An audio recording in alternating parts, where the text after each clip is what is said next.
মাথা গরম করলে হবে না।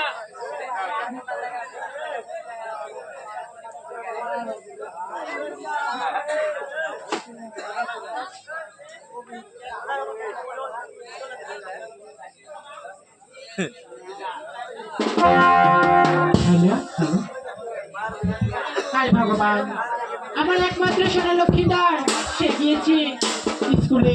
জানি না ভগবান সে কেমন আছে, তুমি তার প্রতি সহায় থেকো ভগবান। আমার অনেক আশা করবো সে আছে আশপাশে।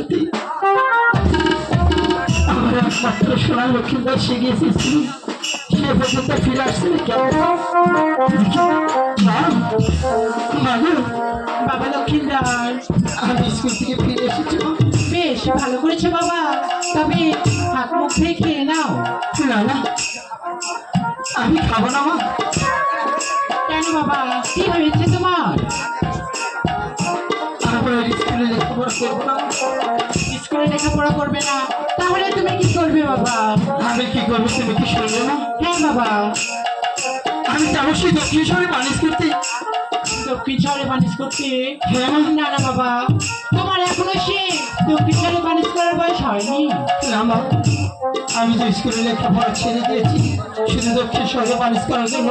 এই মুহূর্তে আমাকে বাড়িতে সাজিয়ে দাও, আমি চলে যাবো ছুটে সেই দক্ষিণ শহরে বানিজ করতে।